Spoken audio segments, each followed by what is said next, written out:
Hello બાળકો, જય શ્રી કૃષ્ણ. મજામાં બધા? All right. આગળના લેક્ચરમાં આપણે જેડબલઈ નીટના થોડાક તકલીફવાળા દાખલા પણ અમુક હતા, એ પણ આપણે ગણ્યા. હજુ પણ આપણે એવા ગણવાના છે ખૂબ. તૈયાર થઈ જાજો બરાબર. પણ તમે રેગ્યુલર પૂરા વિડિયો લેક્ચર જોશો તો જ ફ્યુચરમાં ફાયદો થશે. બરાબર? ઓકે. તો હવે આજે આપણે પાછા આપણી ટેક્સ્ટ બુકમાં સ્વાધ્યાયના દાખલા જે કાંઈ મહત્વના છે એ બધા કરી નાખીએ. મહત્વના નથી એ બધા નહીં કરીએ. ઓકે? તો વાયુ પાત્રમાં એક અણુ સમક્ષિતિજ દિવાલને 200 મીટર પ્રતિ સેકન્ડની ઝડપથી લંબ સાથે 30 ડિગ્રીના ખૂણે અથડાય છે અને તે જ ઝડપથી પાછો ફેંકાય છે. આ અથડામણ દરમિયાન વેગમાનનું સંરક્ષણ થાય છે. એલા ભાઈ, વેગમાનનું સંરક્ષણ હંમેશા થતું જ હોય, એટલે કે કોઈ પણ પ્રકારની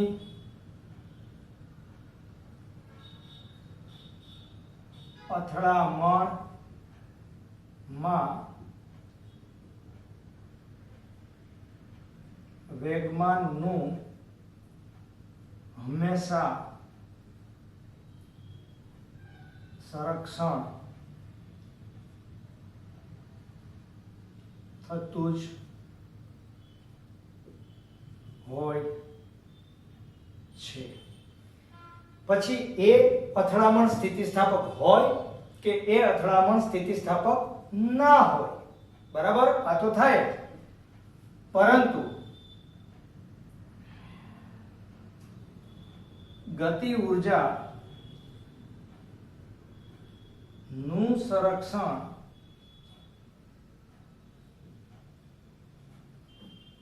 થાય તો જ અથડામણ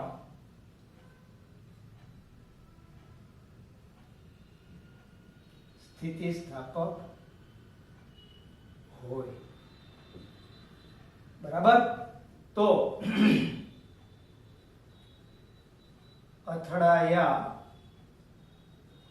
પહેલા ની ગતિ ઊર્જા કે I બરાબર 1/2 mv સ્ક્વેર વત્તા દિવાલનું વેગમાન. ભાઈ, દિવાલનું વેગમાન 0. દિવાલ કોઈ દી પોતાના સ્થાન ઉપરથી ખસે નહીં.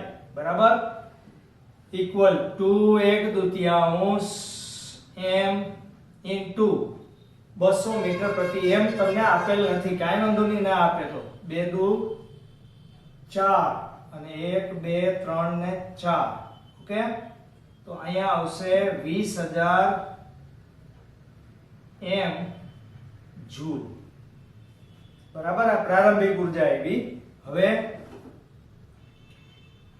દિવાલ સ્થિર છે અને અણુ તેટલી જ ઝડપથી પાછો ફેંકાય છે.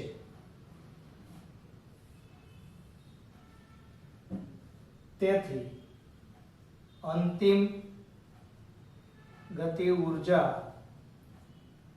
કે F બરાબર પણ 20000 m જૂલ થશે. અને તેથી અથડામણ કેવી હશે? મને કયો. એ કેવી હશે ભાઈ? સ્થિતિસ્થાપક હશે. ઓકે? સેમ ટુ સેમ બાજુમાં છે. રકમ જુઓ ધ્યાનથી. બે એક જ સરખા બોલ બેરિંગ એકબીજાના સંપર્કમાં રહે તેમ ઘર્ષણ રહિત ટેબલ પર સ્થિર રાખેલા છે. ટેબલ મેં દોર્યું, તેની સાથે તેટલા જ દળનું આ લાલ v જેટલી ઝડપથી ગતિ કરતું બોલ બેરિંગ સન્મુખ એટલે સીધું ભટકાય છે, હેડ ઓન અથડામણ કરે છે. જો અથડામણ સ્થિતિસ્થાપક હોય, ભાઈ એને કહી દીધું છે કે આ સ્થિતિસ્થાપક છે, જો સ્થિતિસ્થાપક હોય તો ગતિ ઊર્જાનું સંરક્ષણ થાય. તો એનું કહેવાનું એમ છે કે તો નીચે આપેલી ત્રણ આકૃતિઓમાં અથડાયા પછીની પરિસ્થિતિ આપેલી છે. આકૃતિ નંબર 1, આકૃતિ નંબર 2, આકૃતિ નંબર 3. તો એનું કહેવાનું એમ છે કે આ ત્રણે ત્રણ આકૃતિ શું સાચી છે અથવા તો કઈ સાચી છે એ ચકાસો. તો જેમાં ગતિ ઊર્જાનું સંરક્ષણ થાય એ સાચી, ત્રણેયમાં થાય તો ત્રણેય સાચી, બે સાચી તો બે સાચી, એક હોય તો એક, અને ત્રણેય ન થાય તો ના પાડવાની, ભાઈ ત્રણેય નથી. ઓકે, તો પેલા અથડાયા પહેલાની ગતિ ઊર્જા, કારણ કે ગતિ ઊર્જા જ સ્થિતિસ્થાપકતા નક્કી કરશે. વેગમાન તો સ્થિતિસ્થાપક ને અસ્થિતિસ્થાપક બંનેમાં હોય જ, બરાબર. તો સ્થિતિસ્થાપક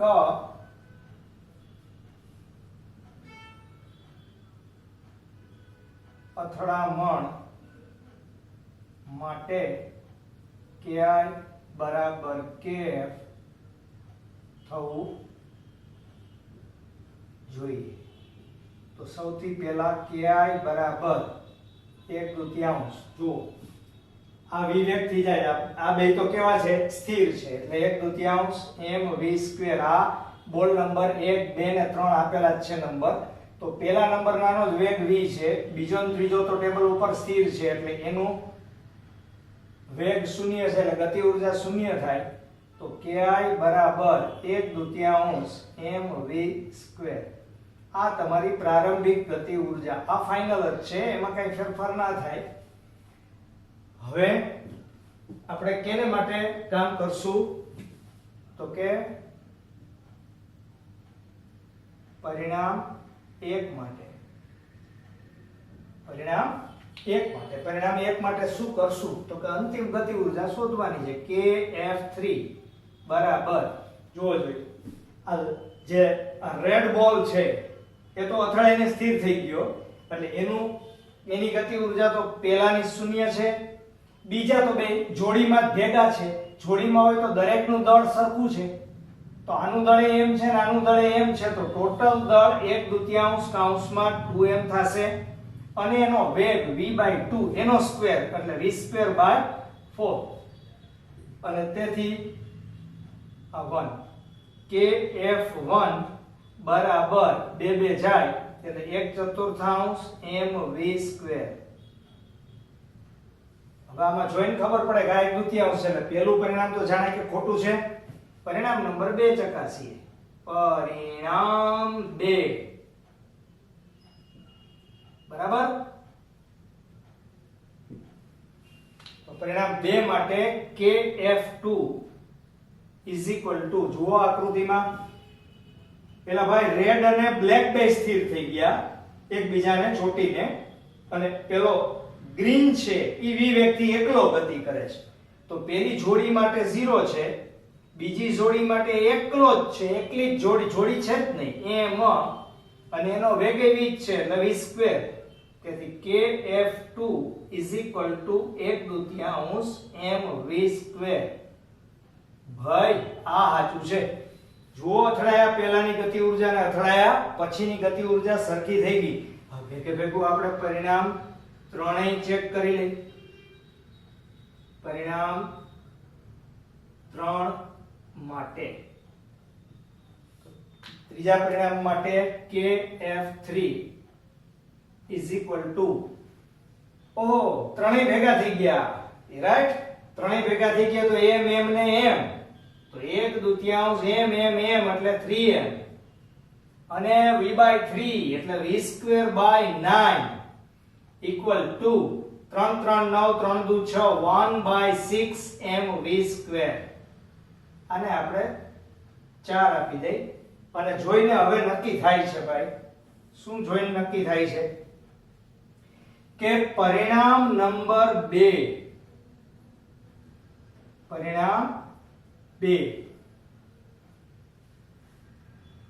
એ સાચું છે કારણ કે ki બરાબર kF2 થાય છે અને તેથી તે કેવી અથડામણ હોય સ્થિતિ સ્થાપક અથડામણ હોય ઓકે બાળકો ચાલો લખી લ્યો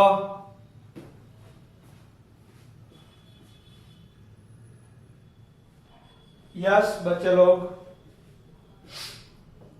स्वाध्यायનો 6.17 દાખલો નંબર એક સાદા લોલકના ગોળા A ને લંબ સાથે 30 ડિગ્રીને ખૂણેથી છોડતા આકૃતિમાં દર્શાવ્યા મુજબ તે એટલા જ દળના ટેબલ પર સ્થિર રહેલા દટ્ટા B સાથે અથડાય છે અથડામણ બાદ ગોળો A કેટલે ઊંચે સુધી જશે અને ગોળાના કદને શું કરો અવગણો અને અથડામણ કેવી લેવાની છે પાછી સ્થિતિસ્થાપક અને જો અથડામણ સ્થિતિસ્થાપક હોય તો ગતિ ઊર્જાનું સંરક્ષણ થાય અને ગતિ ઊર્જાનું સંરક્ષણ થાય તો શું બનશે કે ગોળો A જ્યારે B સાથે અથડાય ત્યારે A B ના સ્થાન ઉપર સ્થિર થઈ જશે કારણ કે બંનેના દળ સરખા છે પછી એ 30 ડિગ્રીએથી આવે કે ગમે એટલા ડિગ્રીએથી આવે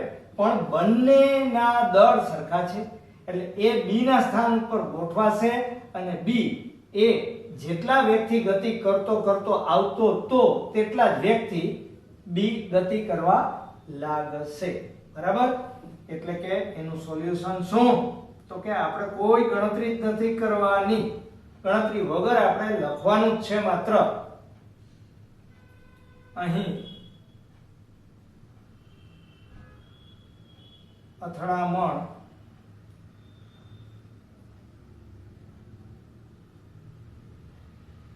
કેવી છે ભાઈ સ્થિતિસ્થાપક છે વળી A અને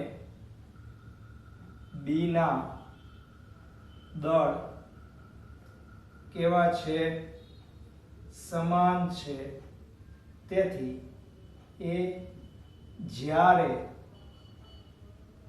B સાથે અથડાય ત્યારે A B ના સ્થાન પર સ્થિર થઈ જશે અને B એ A ના વેગ જેટલા વેગથી ગતિ કરશે એટલે કે એ બિલકુલ ઊંચે જશે નહીં ઓકે એટલે બી જવાનો જ નથી હવે આના જેવો જ દાખલો પાછો અહીંયા છે અહીં કોઈની સાથે અથડામણ નથી કરવાની આપણે પણ એક સાદા લોલકના ગોળાને તેના આધાર બિંદુ સાથેની સમક્ષિતિજ સ્થિતિ પરથી છોડવામાં આવે જો લોલકની લંબાઈ 1.5 મીટર હોય તો ગોળો જ્યારે ન્યૂનતમ બિંદુએ આવે ત્યારે તેની ઝડપ કેટલી હશે અહીં આપેલ છે કે તેની પ્રારંભિક ઊર્જા 5% ઊર્જા પ્રારંભિક ઊર્જાની 5% ઊર્જા હવાના અવરોધક બળ સામે તે ગુમાવે છે તો તમને બધાને ખબર છે કે આ ગોળો આટલી હાઈટ ઉપર હોય ત્યારે આની સ્થિતિ ઊર્જા મહત્તમ હશે અને જેમ જેમ તે નીચે આવતો જશે તેમ તેમ તેની સ્થિતિ ઊર્જાનું રૂપાંતરણ ગતિ ઊર્જામાં થતું જશે અને જ્યારે તે મધ્ય બિંદુએ પહોંચશે ત્યારે તેની ગતિ ઊર્જા મહત્તમ હશે અને એ સ્થિતિ ઊર્જાના ભોગે જ લેવાની હશે, મળેલી હશે. એટલે કે અહીંથી ગોળો અહીંયા આવે ત્યાં સુધીમાં તેને ગુમાવેલી સ્થિતિ ઊર્જા બરાબર મેળવેલી ગતિ ઊર્જા થાય. બરાબર? તો h ઊંચાઈએ રહેલ લોલક ના ગોળાની સ્થિતિ ઊર્જા મહત્તમ હશે અને તે જ્યારે બી સ્થાને પહોંચે ત્યારે તેનું ગતિ ઊર્જામાં રૂપાંતર થાય છે. પણ એક લોચો છે. લોચો એ છે કે પ્રારંભિક ઊર્જા કઈ? તો કે પ્રારંભિક ઊર્જા એટલે એ બિંદુ આગળની ઊર્જા કે જેને આપણે સ્થિતિ ઊર્જા કીધી, એ ઊર્જાની 5% ઊર્જા 5% ઊર્જા એ ગુમાવે છે. એટલે રહે છે કેટલી? આપણે ગુમાવવાની ગણતરી ના કરવાની હોય બાળકો. કેટલી બચશે? તો કે 95% બચશે.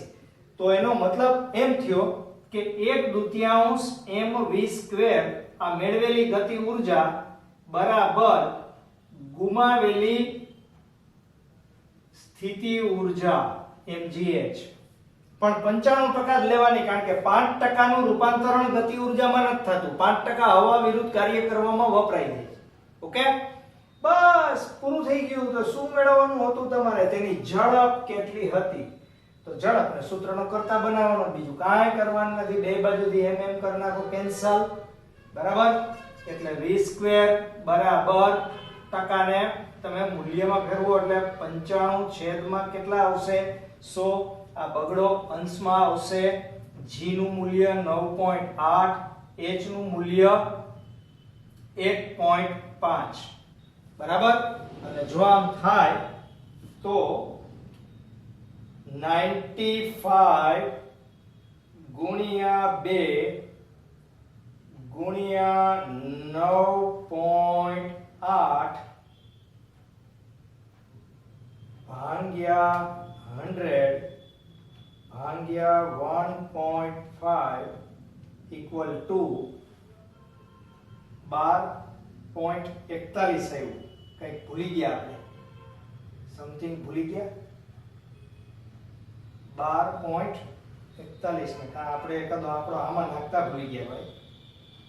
95 5 5 25 દોઢ.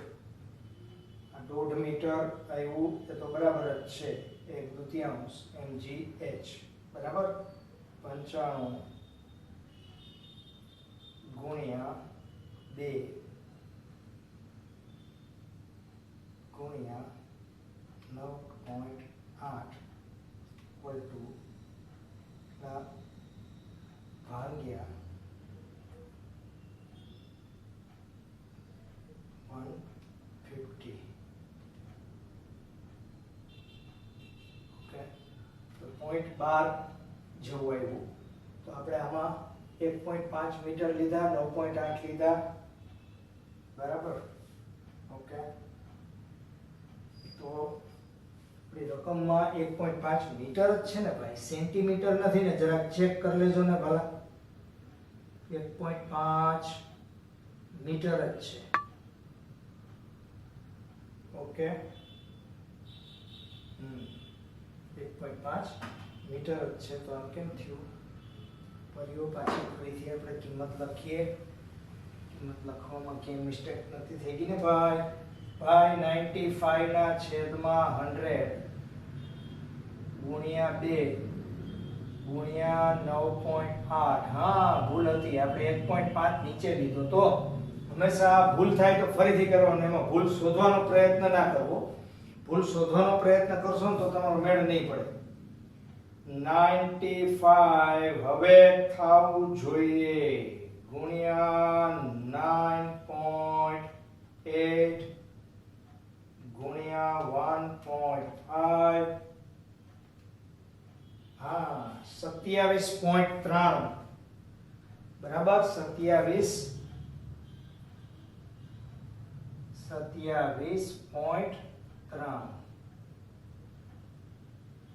ઓકે અને તેથી v is equal to 5 5 5 25 એટલે 5.3 ની આસપાસ આવે આટલા મીટર પ્રતિ સેકન્ડ 27 હોય કે 32 હોય નજીકનો જવાબ મેં લીધો છે 5.3 ઓકે બિલકુલ ઈઝી છે તો હવે આપણે આના પછીનો નેક્સ્ટ દાખલો ગણીએ આ લખી લેજો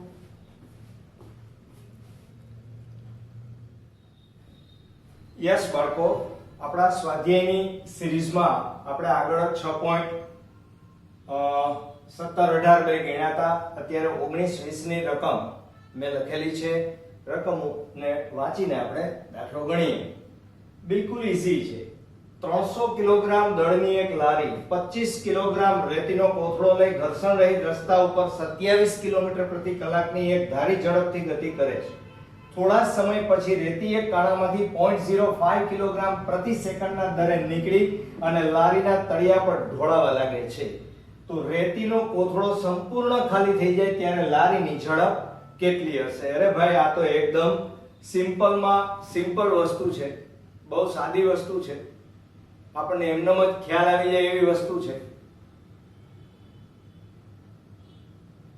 ધારો કે તમારા ખિસ્સામાં ખારીસિંગ ભરેલી કોથળી છે અને કોથળી તૂટી ગઈ ખારીસિંગ ખિસ્સામાં પડી શું ફેર પડશે શું પડશે તમારી થાળીમાં કોઈ ખોરાક છે એ થાળીમાં ઢોળાશે તો કાઈ ફરક પડવાનો નથી મતલબ કે એનું દળ બદલવાનું નથી અન્ય કોઈ બાહ્ય બળ આમાં લાગતું નથી લારી ઉપર કે કોથળા ઉપર બરાબર એટલે અહીં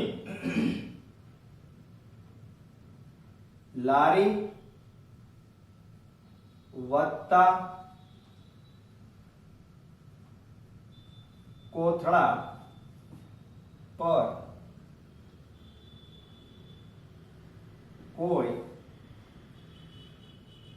બાહ્ય બળ લાગતું નથી વળી કોથળામાંથી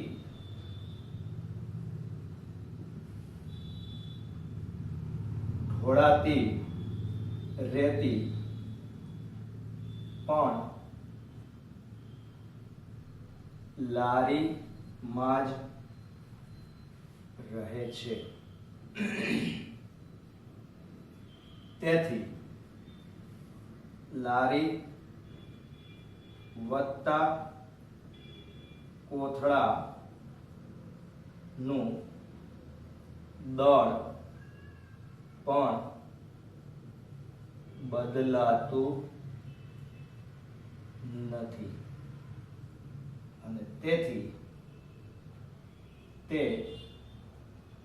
27 કિલોમીટર પ્રતિ કલાકની ઝડપ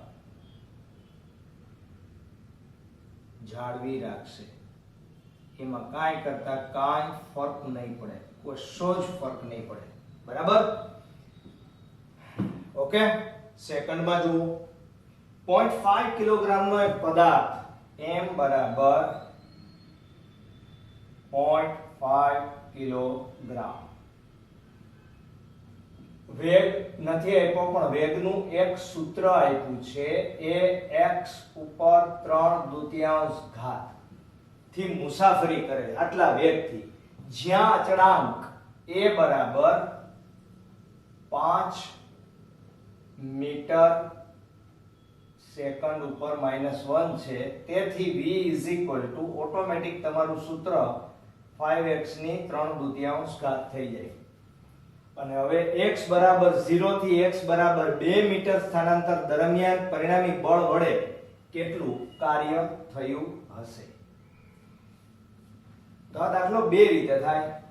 સૌથી પહેલા તો તમને જે વેગનું સૂત્ર આપેલું છે આ, એનું તમે સંકલન કરશો એટલે તમને પ્રવેગ મળે, અને એ પ્રવેગ મળે પછી F બરાબર ma સૂત્રનો ઉપયોગ કરીને તમે બળ મેળવી લ્યો, અને બળ મેળવ્યા પછી ઓટોમેટિક તમને કાર્ય મળી જશે. એમ ન કરવું હોય, સંકલન ન કરવું હોય તો એક ટૂંકી રીત છે, એક શોર્ટકટ છે, એનો પણ આપણે ઉપયોગ કરી શકીએ. જુઓ કેમ એનો ઉપયોગ થાય. ભાઈ કાર્ય, ઊર્જા, પ્રમેય મુજબ W બરાબર શું લખાય મને કયો? ડેલ્ટા કે.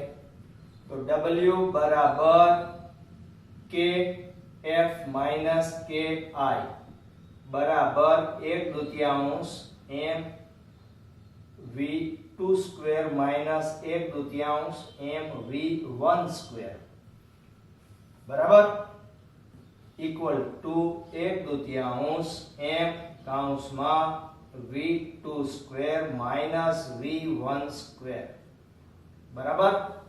બસ હવે v1 અને v2 આપણે x બરાબર 0 આગળ અને x બરાબર 2 આગળ શોધી કાઢવાના છે. બરાબર. તો વેગનું સૂત્ર તો આપણી પાસે છે.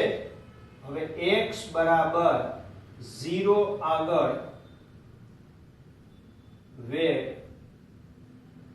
v1 બરાબર 5 કૌંસમાં 0 ઉપર 3/2 ઘાત બરાબર 0 બરાબર, અને x બરાબર 2 મીટર આગળ વેગ v is equal to v2 is equal to 5 into bracket 2 raised to 3/2 બરાબર 5. અહીંયા 2 દુ 4 દુ 8 પેલા ઘન થાય અને પછી વર્ગમૂળ થાય, તો 5 into 2√2 બરાબર 10√2 બરાબર. આ 10√2 આટલા મીટર પ્રતિ સેકન્ડ. અને તેથી હવે કિંમત મૂકી દો. W બરાબર 1/2 ગુણ્યા 0.5 કૌંસમાં આનો વર્ગ એટલે 10 10 100 2 200 ઓછા 0 બરાબર 1/2 ગુણ્યા આનો આની સાથે ગુણાકાર એટલે 100, અને 100 ભાગ્યા 2 એટલે કેટલા જૂલ આવશે મને કયો? 50 જૂલ કાર્ય કરવું પડે. તો આ જે સૂત્ર તમને આપેલું છે, આવું સૂત્ર ગમે ત્યારે બદલી શકે, ઘાત બદલી શકે, સ્વરૂપ બદલી શકે, પણ દાખલો ગણવાની જે પદ્ધતિ છે એ તો એકની એક જ રહેવાની છે. હા, આ દાખલો બે રીતે ગણી શકાય, પણ તમારે શોધવાનું તો કાર્ય જ છે. તો એ કાર્ય શોધવા માટે અહીંયા તમને ગમે તે આપે તોય તમારે દાખલો આ રીતે ગણી નાખવાનો, એ બદલી જાય. ઓકે બાળકો, તો ચાલો આપણે નેક્સ્ટ દાખલો ગણીએ.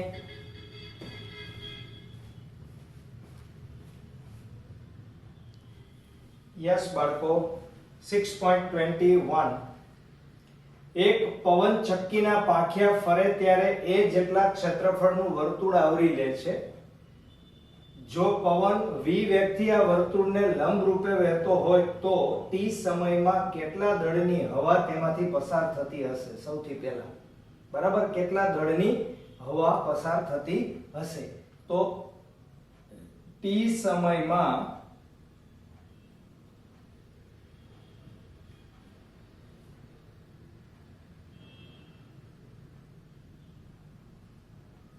પવન ચક્કી ના પાંખિયા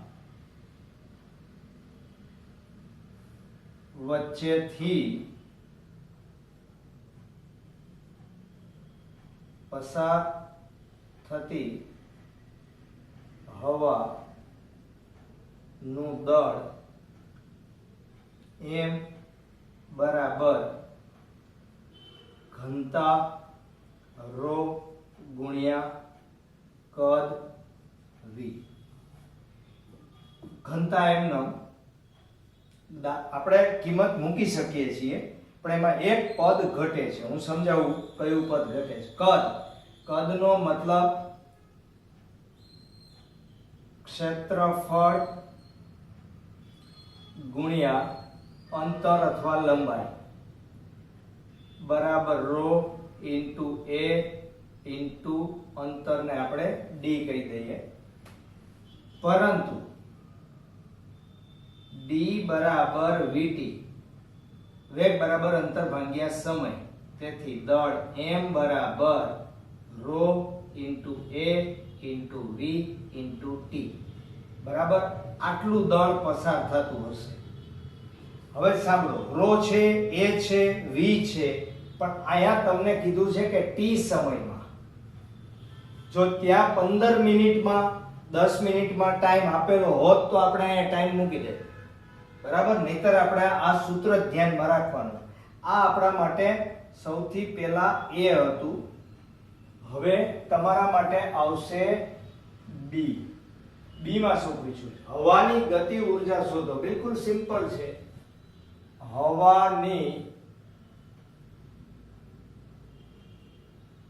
ગતિ ઊર્જા કે બરાબર મૂળ સૂત્ર તમારું 1/2 mv². તેથી કે બરાબર 1/2 ગુણ્યા rho into A into V into T into v². બરાબર સમીકરણ 1 પરથી. અને તેથી કે બરાબર 1/2 રો એ ટી અને વી નો ઘન. બરાબર. તો આ ગતિ ઊર્જાનું સૂત્ર થયું. આમાં પણ આપણી પાસે ટી નથી એટલે કિંમત નથી મૂકવાની, ખાલી સૂત્ર જ મેળવી લેવાનું છે. હવે સી માં જોઈએ, એના જેવું છે કે કઈ ફેરફાર છે. ધારો કે પવન ચક્કી પવન ઊર્જાની 25% ઊર્જાનું વિદ્યુત ઊર્જામાં રૂપાંતરણ કરે છે. તો વિદ્યુત ઊર્જામાંથી પાવર ઉત્પન્ન થાય તો એ જેટલી 25% જેટલી જે વિદ્યુત ઊર્જા બને છે એ સાચી તમારી ઊર્જા છે, અને એ ઊર્જાનો જ પાવર સાચો પાવર છે. બરાબર. તો પાવર P બરાબર કાર્ય છેદમાં સમય. તેથી P બરાબર કાર્ય એટલે આપણા માટે કયું કાર્ય આવશે? દળ તો છે જ તમારી પાસે ઓલરેડી, બરાબર. ગતિ ઊર્જા જ આપણે લેવી પડે એટલે 1/2 mv² છેદમાં ટી બરાબર 1/2 m એટલે rho into A into V into T into v² upon T. એટલે ટી વયા જશે. બસ ટી વયા જાય તો આપણે કિંમત મૂકી શકીએ. 1/2 રો ઇન્ટુ એ ઇન્ટુ વી નો ઘન. બરાબર. તો હવે આપણે બધી કિંમત લેવી પડશે, જરૂર પડશે તો ઉપયોગમાં લેશું. બરાબર. ઇક્વલ ટુ 1/2 ગુણ્યા રો, રો એટલે 1.2 ઇન્ટુ ક્ષેત્રફળ 30 ઇન્ટુ v². ભાઈ છોકરી, આપણે v² માટે શું કરવું પડશે? ડાયરેક્ટ કરી નાખશું કે સાઈડમાં કરશું? સાઈડમાં કરી નાખીએ ચાલો. બરાબર.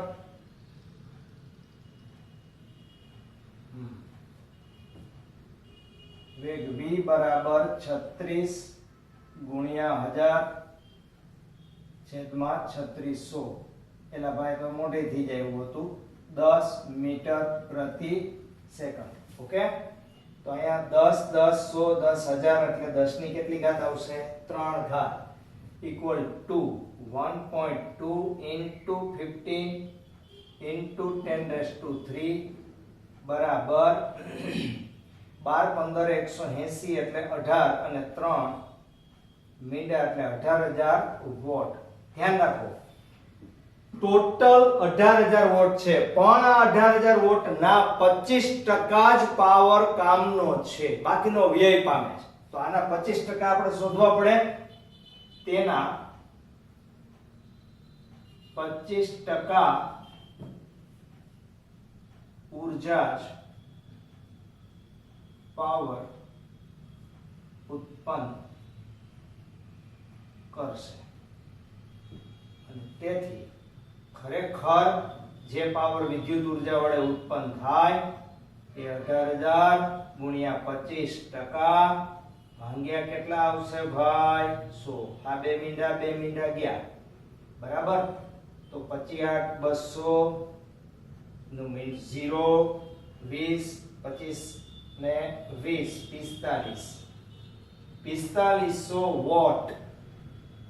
કેટલા વોટ? 4500. પછી તમને કિલોવોટમાં મજા આવતી હોય તો 4.5 કિલોવોટ. હંમેશા એકમના રૂપાંતરણની પ્રેક્ટિસ ચાલુ રાખવી, કારણ કે ગમે ત્યારે જરૂર પડે.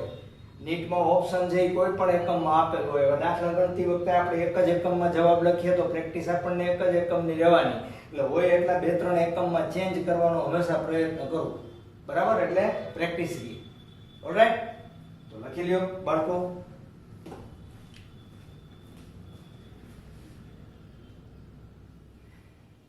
યસ બાળકો. 6.22 વજન ઓછું કરવા માંગતી એક વ્યક્તિ, બોલો, દરેક લોકોને વજન ઘટાડવું છે, તો વજન ઘટાડવા માટે કેટલી મહેનત કરવી પડે એ દર્શાવતો આ દાખલો છે. એટલે આ દાખલો કોઈ પણ જાડિયા જોવે તો એને પણ ખ્યાલ આવે કે એના શરીરમાં જામ થઈ ગયેલી ફેટ, જામ થઈ ગયેલી ચરબી કેવી રીતે ઘટે અને કેટલી ઘટે, બરાબર? એનું માપ છે. જુઓ, વજન ઓછું કરવા માંગતી એક વ્યક્તિ 10 કિલોગ્રામ દળને 1000 વખત 0.5 મીટર એટલે અડધો મીટર જેટલું ઉચકે છે, બરાબર? તો m બરાબર 10 કિલોગ્રામ દળ, m બરાબર 1000 વખત, બરાબર? ધારો કે તેણી એટલે લેડીઝ છે, જેટલી વખત દળને નીચે લાવે તેટલી વખત સ્થિતિ ઉર્જાનો વ્યય થાય છે. એ તો થાય જ ને, વ્યય તો થવાનો જ છે, ઉર્જા જવાની જ છે, ફેટ બળવાની જ છે. તો તેની ગુરુત્વાકર્ષી બળ વિરુદ્ધ કેટલું કાર્ય કરે છે, બરાબર? તો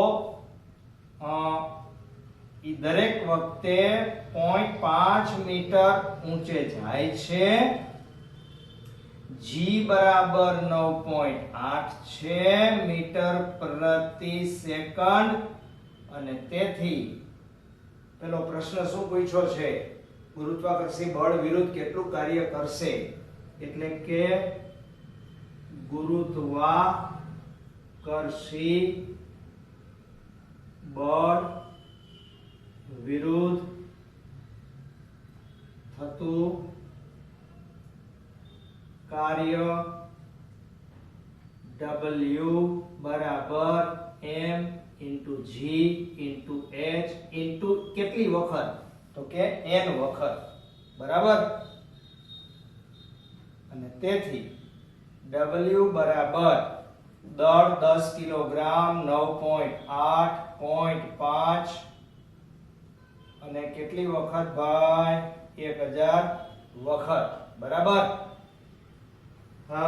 તો 98 અડધું થાય 49, એક પોઈન્ટ નીકળી જાય અને 4 મીંડા આવશે ને એક મીંડું ઘટી જશે, એટલે 49000 જૂલ.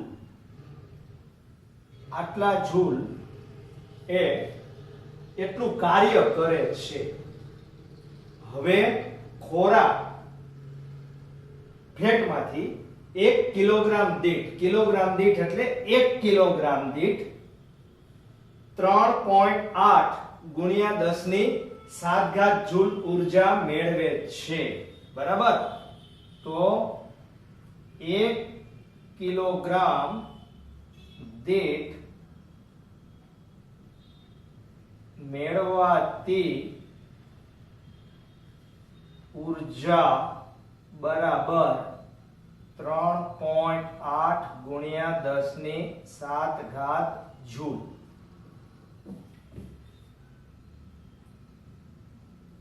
જેમાંથી યાંત્રિક ઉર્જામાં રૂપાંતરણ તો 20% નું જ થાય છે. જેમાંથી યાંત્રિક ઉર્જામાં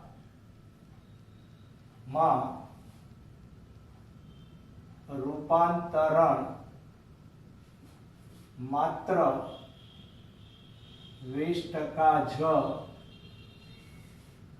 થાય છે. તેથી હવે આપણે આ જે ઉર્જા શું થાય છે, ખોરાકમાંથી તે 1 કિલોગ્રામ ખોરાક ખાય તો આટલી ઉર્જા તે મેળવે છે. આટલી ઉર્જા મેળવે છે એટલે તો જાડિયા થતા જાય છે. હવે જાડિયા થતા જાય છે, ઈ યાંત્રિક ઉર્જાનું રૂપાંતરણ 20% ના દરે થાય. એટલે આપણે તમે જે ઉર્જા મેળવી એના 20% જ માત્ર બળે છે. કેટલી? 20%. તેથી 3.8 ગુણ્યા 10 ની 7 ઘાત જૂલ ના 20% બરાબર 3.8 ગુણ્યા 10 ની 7 ઘાત ગુણ્યા 20 ના છેદમાં પૂરેપૂરા 100 બરાબર આ બેનો ગુણાકાર કરો એટલે 8 દુ 16 76 into 10⁻² આ ઉપર જવા દો એટલે 5 જૂલ. બરાબર. તો હવે ધ્યાનથી જોજો, ત્રિરાશી મૂકું છું કે 76 ગુણ્યા 10 ની 5 ઘાત જૂલ આટલા જૂલ વપરાય માટેનું જરૂરી દળ બરાબર 1 કિલોગ્રામ હોય તો ખરેખર તેની કેટલી ઉર્જાનો વ્યય કરે છે ટોટલ? તો કે 49,000 જૂલ માટે નું જરૂરી દળ બરાબર આટલું દળ ઘટશે. એનું જોજો કેટલું દળ ઘટે છે. 49 into 10⁻³ ના છેદમાં 76 into 10⁻⁵. બરાબર. 49 ભાગ્યા 76 equal to 0.644. 0.644 into 10⁻² is equal to 0.00644 kg. આટલું ઘટે. વિચારો કે આટલી બધી મજૂરી કરે, 0.5 મીટર જેટલું 1000 વખત ઉચકે, પણ જો તે પોતાનો ખોરાક ન ઘટાડે તો આ ઉર્જા ઘટવાની નથી. અને એ ઉર્જા નહીં ઘટે તો એનું દળ એટલું ઘટવાનું નથી. મતલબ કે ખાવા પીવામાં ધ્યાન રાખવું પડે. ઓકે. તો આટલું દળ એનું ઘટશે. ડાયટિંગ કરનારે કેટલું ફેટ વાપર્યું હશે, આટલું ફેટ છે એનું ગયું ગાજતું. ઓકે. હવે લખી નાખો. યસ બાળકો, મકાન ઉપર સોલાર હોય અને સોલારને કારણે આપણા ઘરની ઇલેક્ટ્રિસિટી સૂર્ય દ્વારા ચાલે એટલે આપણું જે બિલ આવે દર મહિને એ ન આવે. એનો એક દાખલો છે કે એક કુટુંબ 8 કિલોવોટ પાવરનો ઉપયોગ કરે છે. એટલે 8 કિલોવોટની એને જરૂર છે. સમક્ષિતિજ સપાટી પર સૂર્ય ઊર્જા સીધી જ એક ચોરસ મીટર દીઠ 200 વોટ જેટલા સરેરાશ દરથી આપાત થાય છે. એટલે સૂર્યમાંથી 200 વોટ ઊર્જા મળે છે. મળતી આ ઊર્જા 1 ચોરસ મીટર માટેની છે. આ ધ્યાન રાખો, આ ભૂલાય નહીં. આની 20% ઉર્જાનું ઉપયોગી વિદ્યુત ઉર્જામાં રૂપાંતરણ થઈ શકતું હોય તો માત્ર કેટલા ટકા? 20%. બરાબર? તો 8 કિલોવોટ મેળવવા માટે કેટલું મોટું ક્ષેત્રફળ જોઈએ? સૌથી પહેલી મહત્વની વાત. બરાબર? કેટલી ઉર્જા છે? 200 વોટ. બરાબર? તો A બરાબર 1 મીટર સ્ક્વેર દીઠ ઉર્જા બરાબર 200 વોટ છે. બરાબર? અને ઉપયોગી વિદ્યુત ઉર્જા, તેથી તેમાંથી માત્ર 20% ઉર્જા જ ઉપયોગી છે, એટલે કે તેનું જ જેનું વિદ્યુત ઉર્જામાં રૂપાંતર થાય છે. તેથી આ 20% ઉર્જા બરાબર 200 ની 20% લેવાની છે. એ તો સાવ સામાન્ય વસ્તુ છે. છેદમાં કેટલા આવશે? 100 બરાબર. ભાઈ આ 2 0 ગયા, આ 2 1 0 ગયા, તો 40 વોટ. બોલો, 40 વોટ જ ઉપયોગમાં આવે છે 1 મીટર સ્ક્વેર દીઠ. તેથી 40 વોટ માટેનું જરૂરી ક્ષેત્રફળ બરાબર 1 મીટર સ્ક્વેર હોય તો આપણી જરૂરિયાત કેટલી છે કુટુંબની? આખી 8 કિલોવોટ. તો 8 × 10³ વોટ માટે નું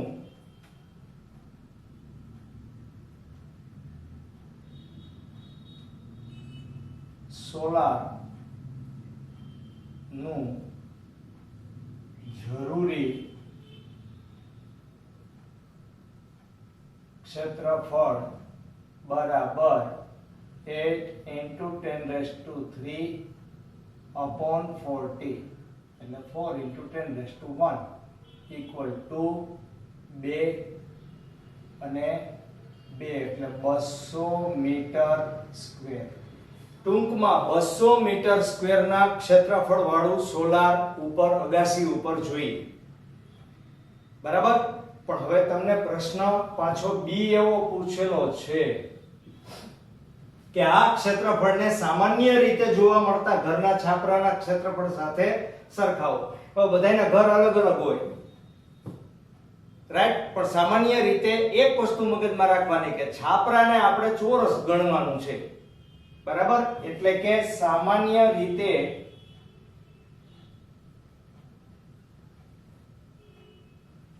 છાપરું ચોરસ હોય અને તેની બાજુની લંબાઈ L હોય તો A બરાબર ચોરસ હોય તો L² જ હોય અને તેથી L² બરાબર આપણું ક્ષેત્રફળ જરૂરી 200 છે. તેથી L બરાબર 200 નું વર્ગમૂળ કાઢશો એટલે લગભગ 14.14 આટલા મીટર. બરાબર? એટલે લગભગ તમે 14 મીટર લખી શકો.